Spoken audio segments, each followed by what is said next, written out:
The day humanity was admitted into the galactic Concord, no one paid attention. Earth had been a category backwater for most of its history. Its people were loud, chaotic, and culturally fractured. Their technology had only just reached fusion parity in orbital industry. Worse, they still used combustion engines. So when the emissary vessel Calartes arrived in orbit, broadcasting in every conceivable spectrum, most Concord observers expected nothing but a brief, polite welcome and a closed door. But something peculiar happened. Instead of recoiling in awe or lashing out in fear, the humans responded with curiosity. They bombarded the emissary with questions, theories, and counterclaims.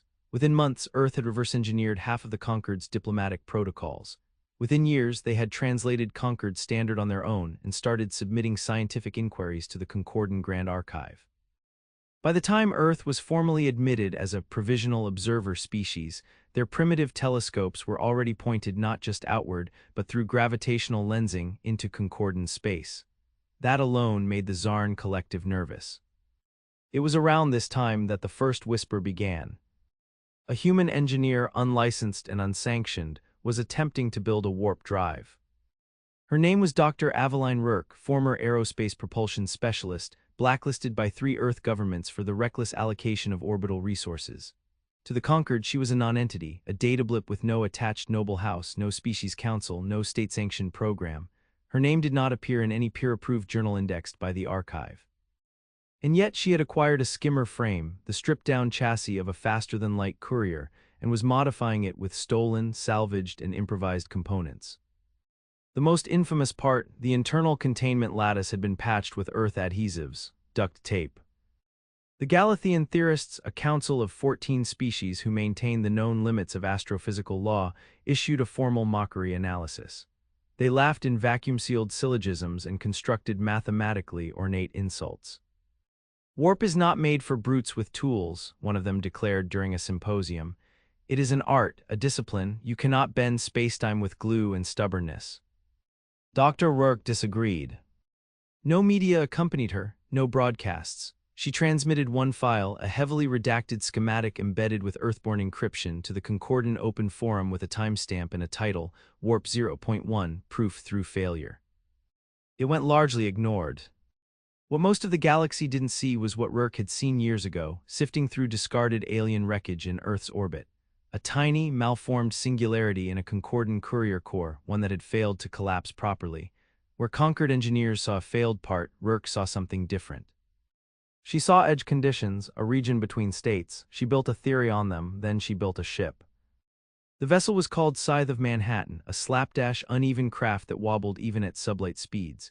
It used mismatched alloys, some even rusted from Earth's humid storage yards, but its core was something else entirely, a hybrid warp singularity held in dynamic resonance by a magnetogravitic shell and reinforced with polymer tape.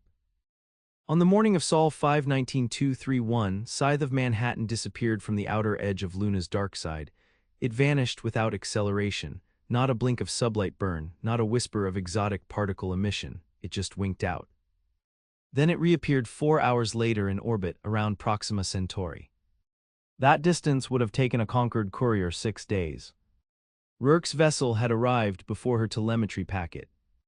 The Concord didn't believe it at first. They blamed quantum misregistration, sensor failure, even human fraud, but every analysis they ran came back clean. The spatial reentry matched theoretical warp coordinates never before achieved. Even so, the theorists refused to acknowledge it. They called it an outlier, an error of cosmic coincidence. But then Rourke did it again. She warped to Elter Prime 30 light-years out, bypassing all Concord warp gates and permissions. When Concord security demanded to know how she'd achieved FTL breach without an approved core, she simply transmitted her schematics and said, "You told me it couldn't be done, so I didn't ask." Panic crept into the cracks of Concordan law, not because Rourke had broken the rules, but because she had nullified the cost of obeying them. Warp required exotic elements. Rourke used Earth industry waste composites. Warp required precision-grown lattice stabilizers. Rourke used field-rigged electromagnets pulled from a scrapyard. Every sector she visited began to experience what the Concord feared most, emulation. Fringe species, barely Class C, started requesting copies of her designs. Suddenly, warp wasn't a galactic secret, it was an open challenge. But Rourke wasn't done. She hadn't created warp just to travel. She had created it to win. And the first real battle came 2 months later, when the Zarn Collective dispatched a flotilla to intercept her ship at the neutral boundary of the Yuvan expanse. The Zarn were a technocratic autocracy with 5 centuries of warp supremacy. They announced they would detain her for destabilizing galactic technology norms. Rourke responded with a 3-word message. Try and catch. Then she warped 12 times in 23 minutes. She tore through Zarn formations like a ghost with gravity claws. She inverted fields, spoofed mass readings, blinked through drive signatures. Her ship bled from every vent, and her crew, 3 humans and a reprogrammed concordant AI, screamed readings that made no sense even to them. But she escaped. And the Scythe of Manhattan, held together with tape, defiance, and steel-plated grit, became legend. The Conquered didn't know what to do. The Theorists tried to censor the data.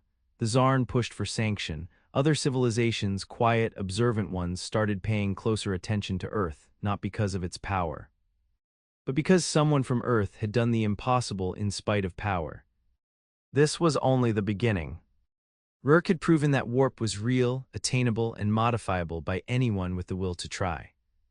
Theories collapsed. Empires trembled.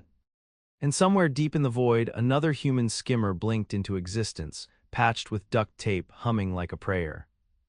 Earth wasn't just rising. It was warping the future. It wasn't the end. It was detonation. After the Scythe of Manhattan eluded the Zarn Collective, Rourke became a gravitational well in human history. Her data packets, encrypted, fragmented but unmistakably genuine, began to seed fringe networks. Pirate syndicates, outlawed think tanks, and even failed planetary colonies started building crude warp cores in orbital junkyards. Within 3 Earth months, 6 other ships executed warp jumps using derivatives of her method.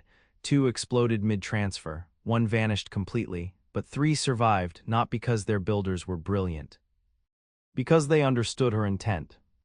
Dr. Rourke hadn't engineered a perfect technology. She had revealed a methodology. She showed that understanding failure points and edge conditions in warp theory wasn't just about avoiding collapse. It was about surfing the instability, like a storm rider threading the eye of a hurricane. The Conquered issued an immediate technology freeze directive. No further unauthorized warp experimentation was permitted in Category D or lower systems. The freeze was accompanied by threats of interdiction, seizure, and embargo. Earth ignored it. Not because it wished for war, but because Rourke had rewritten the cultural psyche of the Terran species. Back home, a network of engineers, rogue physicists, and even former military officers founded a movement they called the Splice. They treated Rourke's work as scripture, not religious but revolutionary. Every diagram she released was pored over like an ancient codex. Children recited engine harmonics in school playgrounds. Political factions collapsed under the pressure of an idea that no longer cared for borders. Warp belonged to the impatient. The Conquered responded with escalation. Enforcement drones patrolled Sol's outer perimeter. An inspection fleet parked in Jovian orbit and demanded entry into Earth's orbital shipyards. But Earth, disunited as it was politically, had developed a cultural consensus around one central truth: no one gets to tell us what we can't build. The standoff at Jupiter didn't last long, not because of warships or firepower. Because of the Tanager project. It was Earth's first fully crowdsourced warp vessel. Designed by 6 factions who'd previously refused to even share orbital space, the Tanager was ugly. Its geometry screamed dysfunction. Its warp field emitted anomalous harmonics even before activation. Conquered sensors declared it a guaranteed failure. Then it warped mid-broadcast, in real time. Every Conquered vessel recorded it. The Tanager vanished from one side of Jupiter's orbit and reappeared on the other. The travel took 3 seconds. No known Conquered ship had ever bent the spaceframe that tightly without rupturing containment. Rourke wasn't behind the Tanager. She wasn't even in Sol at the time. She was deep in the Zyxel corridor where ancient Conquered war debris still floated across forgotten moons. She had stopped sending announcements. She stopped engaging. She was hunting something. She believed the Conquered had known about her edge conditions, that they had buried them. She was looking for proof. In her absence, Earth surged forward, not as a united empire but as a technological insurgency. Warp drives, each one slightly different, sprang up across fringe worlds. A former Martian mining guild developed a compressed toroidal warp using industrial magnets. A team from the African Orbital Cooperative discovered that ice-layered frames reduced resonance decay by 37%. None of these were sanctioned, all of them worked. The Galician theorists began to splinter. Three member species resigned in protest, citing doctrinal fraud.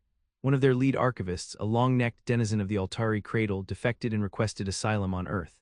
He brought with him classified theory models that showed the conquered had known for centuries that simpler warp forms were possible, but intentionally withheld that knowledge. When that archive hit the conquered forum, riots broke out on 6 member worlds. The Zarn Collective declared martial emergency and called for immediate containment protocols. But no one could catch the humans, not anymore. Their ships didn't follow predictable warp lanes. They flickered through gravitic eddies, jumped through irregular mass voids, skipped like rocks across a galactic lake. Concordant strategists couldn't predict their vectors because Earth wasn't optimizing warp, they were improvising it. And improvisation was something the conquered had long forgotten. Then came Vec Prime, a fringe world previously uninhabitable due to polar magnetic chaos and tectonic instability. Earth surveyors had warped there to test gravitational wave harmonics. They found something else instead. Buried beneath crystalline fault layers were remnants of a pre-conquered civilization, not just pre-conquered, pre-galactic. A warp gate, fossilized, dead for untold millennia, but the frame matched designs sketched in Rourke's original margin notes. She had never seen this structure before, which meant her invention wasn't a creation. It was a rediscovery. The implications ignited Earth's factions into frenzy. If warp had existed before, it meant that the edge condition theory wasn't new, it was suppressed history. The conquered had built its monopoly not on invention, but on curation. They hadn't discovered warp, they had narrowed it. That was when Rourke broadcast again. It was her first signal in 70 days. Her voice was strained, her face shadowed by low-grav lighting, but her words were clear. You think this is about travel? You think it's about engines? No, it's about freedom, and I just found the bones of a species who made warp their birthright. I'm not proving physics anymore. I'm proving that you've all been lied to. The transmission ended. In her wake, dozens of new vessels began forming an irregular network across fringe systems. Not a fleet, a storm, no command, no leader, just a species unleashed, moving through spacetime like no other had dared. The conquered convened an emergency tribunal. They declared Earth in technological rebellion. They voted on sanctions, blockades, potential military response. But before any action could be taken, something else happened. A human ship, barely more than a cargo hauler, detected an incoming gravitic ripple near the Penter verge. It was not concordant, it was not human. It was old, and it was warping toward known space using the same frequency patterns found in Rourke's designs. They had woken something. Not a remnant, not a ruin. A return, the ripple became a breach. No one knew its origin. It did not emerge from any known corridor, bore no concordant gate signature, and violated all previously established gravitational entry protocols. The vessel that entered through it did not decelerate. It simply arrived as if the fabric of space had grown tired of resisting its passage. It was vast. Longer than the Conquered's Drenholm Spire-class dreadnoughts, its hull was an asymmetric lattice of matter and light. Segments flexed like bone, others refracted lensing like black ice. It emitted no drive signature. It rotated slowly, not on thrust, but by dragging spacetime around itself. It parked in the void between stars, not cloaked, not hidden, merely there. Earth's improvised warp ships scrambled. Rourke, still operating beyond the Vec Prime relic site, sent out a high-energy ping modulated through the same exotic harmonic she'd used in her early experiments. The vessel responded. Not with language, with geometry. Light bent in deliberate patterns around the hull, structures shifted, folded, unfurled in silent symmetries. Each alignment matched a waveform buried in Rourke's earliest warp notes, configurations she had thought were accidental harmonics. Now they formed syntax. It wasn't a ship. It was a message. The Conquered erupted into containment mode. War fleets, unused for centuries, were pulled from deep orbit. The Zarn Collective demanded immediate encirclement and tactical readiness. Earth was not invited to the emergency summit. They attended anyway. The Terran delegation arrived unannounced at the Rimward Nexus in a ship barely pressurized for deep void travel. Its warp signature wobbled, stuttered, then accelerated as it bled into real space. The arrival caused a spike in local gravity sensors and several concordant envoys to lose consciousness. Earth called it the Borealis Echo, and its pilot, a former Luna field technician turned warp architect, presented a counterproposal. Stand down, she said, her voice raw over filtered translation fields. That ship isn't attacking, it's waiting. For what? Asked a Talixian administrator. She answered without pause. For Rourke. Back near the Vex system, Rourke watched the geometric pulses spread like ripples across quantum space. Her instruments weren't reading physics anymore. They were reading memory. Each pattern corresponded to a substructure in her original warp resonance model. The frequencies had been waiting in the void, encoded in the fabric of spacetime itself. She warped again, not to flee, to trace. The signal vectors emerging from the ancient vessel pointed inward toward the sable shroud, a region of dead stars and collapsed singularities charted but avoided. Within its core lay the Nass Rift, a remnant of galactic collisions older than any conquered archive. No known drive could survive entry, no gravity field stabilized long enough for a controlled jump. Rourke didn't hesitate. She entered. On the edge of the rift, her ship began to come apart. Hull seams buckled, gravity coils shrieked, the duct tape still wrapped around a key lattice brace held just long enough. She emerged into a pocket dimension woven between gravitic folds. It wasn't empty. It was inhabited. Structures floated like memories. Vessels shaped like questions orbited a dead singularity that pulsed faintly like a heartbeat trying to remember what motion meant. At its edge waited beings, not corporeal, not data, but some encoded convergence of the two.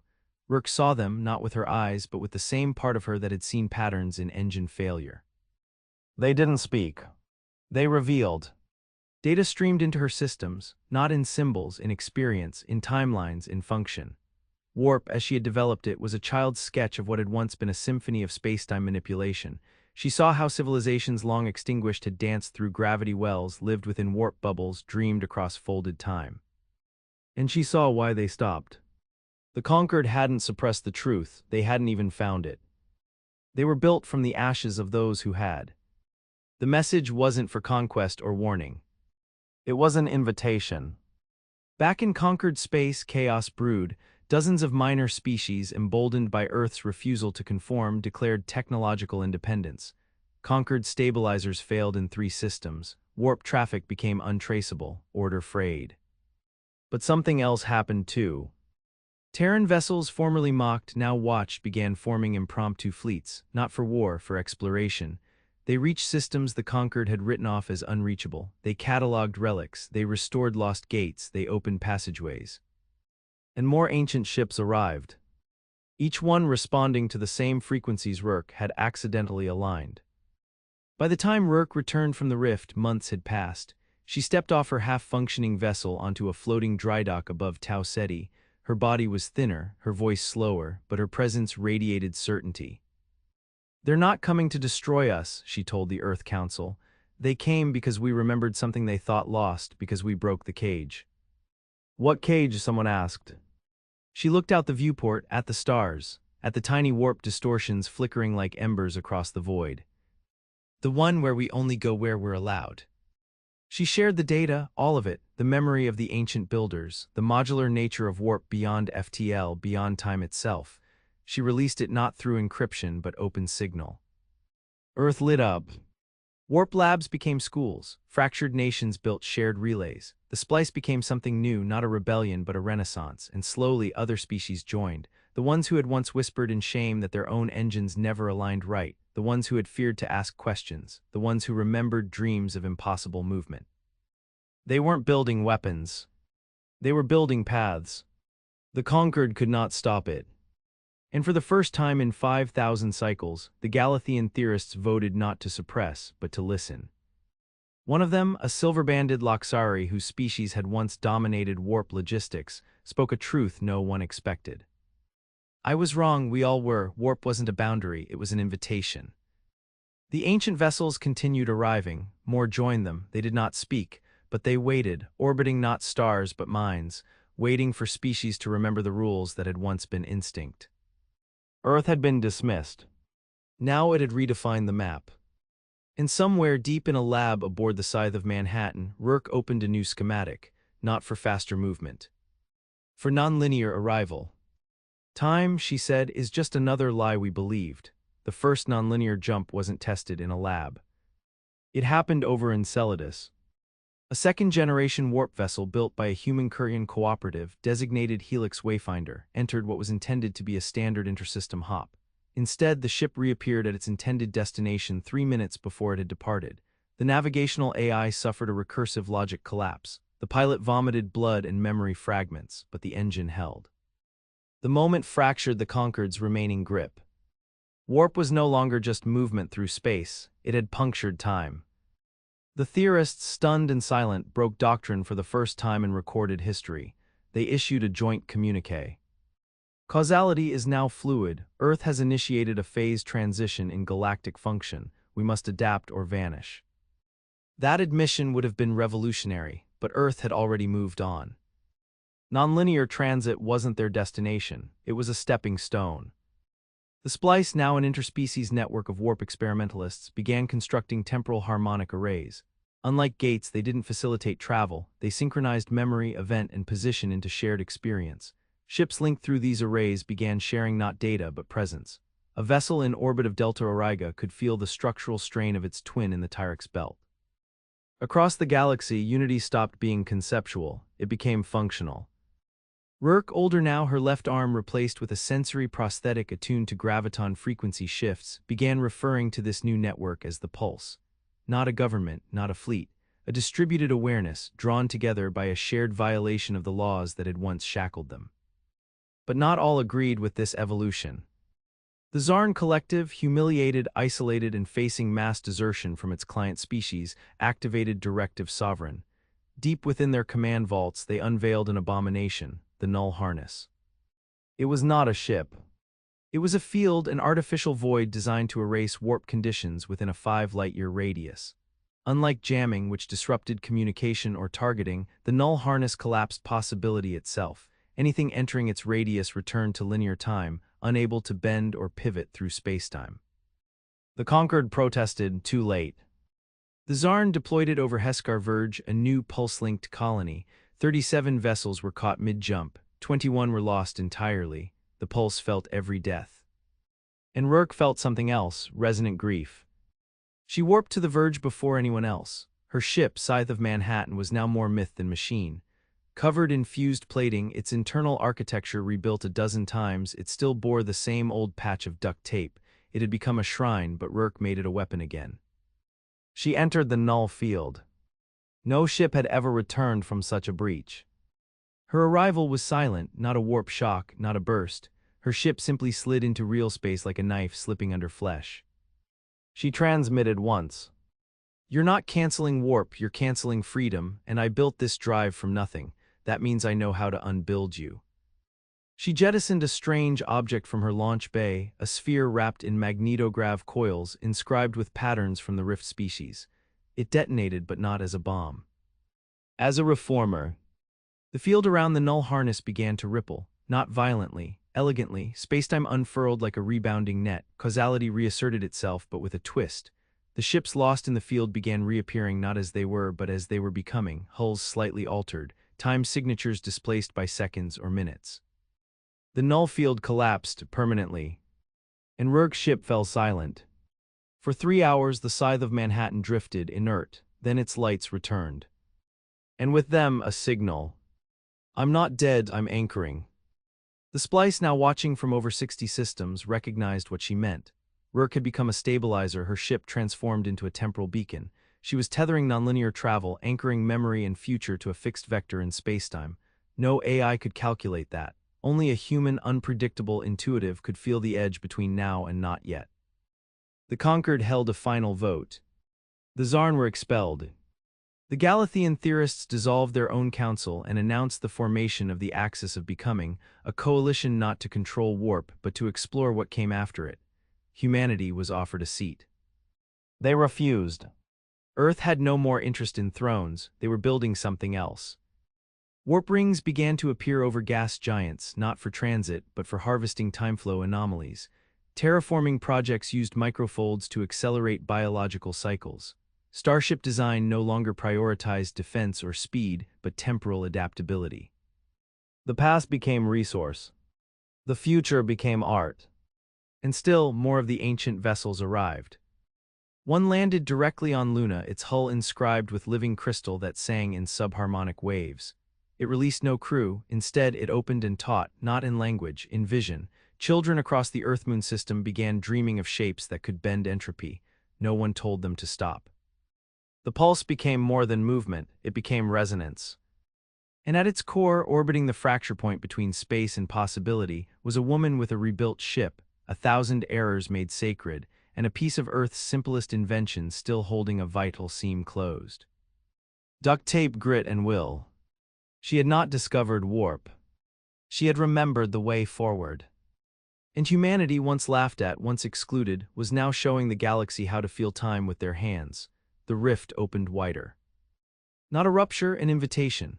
A corridor through spacetime, threaded by resonance harmonics, seeded by every nonlinear jump Earth had ever dared. The ancient vessels began to drift toward it, not in formation, but in concordance, like tides drawn by a gravity deeper than mass. Rourke watched from her anchor point above Heskar Verge. Her ship no longer moved in ordinary ways. It shimmered in and out of causal alignment, visible only when she willed herself into local time. The scythe of Manhattan, welded, burned, and reassembled 100 times, now carried more than engines or crew. It carried continuity. The pulse, grown from Earth's rebellion, now wove through every edge world and inner system that chose change over fear.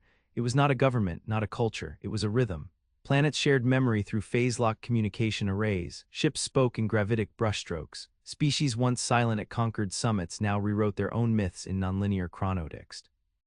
Still, something stirred in the void beyond the rift. Not a threat. A return. Rourke had always suspected it, that Earth's rediscovery hadn't just awoken abandoned knowledge but called home a long-scattered lineage. The data embedded in the ancient ships didn't just teach, it recognized not human biology, not Earth's languages, but the pattern of Rourke's method: grit over doctrine, improvisation over theory, adaptation over control. And now, whatever had left those ships behind, whatever mind or entity had first walked warp unbound, was coming back. Not to rule, to respond. The final resonance came from the edge of the rift, a signal encoded in 6 temporal layers, readable only by vessels that had survived causality slippage. Earth had 12 such ships by then, most of them hybrid constructs co-built with fringe species who had once lived in conquered shadows. Together, they triangulated the message. The singularity awaits its mirror. Send one who remembers forward. No fleet moved, no delegation was chosen. Instead, the pulse turned toward one person. Rourke. She accepted. But not with ceremony. She rewelded her forward hull alone, patched a final containment seam, rebalanced her singularity core.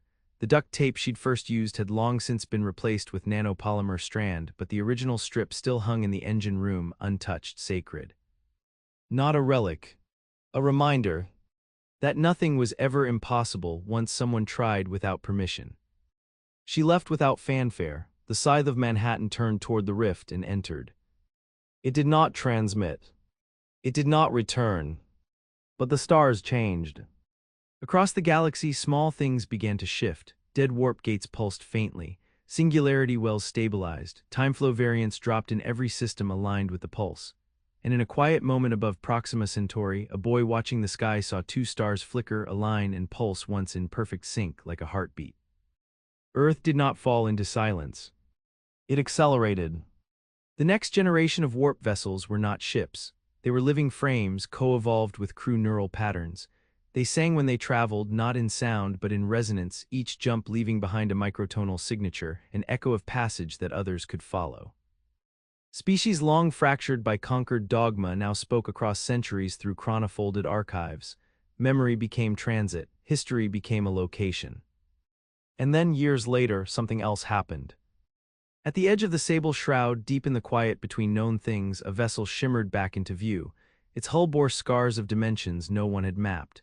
Its drive spun not with containment but with expression, a pulse, slow and steady, matching the human heartbeat. It was not Rourke's ship. It was her echo. A construct of everything she had become, fused with the technology of those who had once left the ancient ships behind.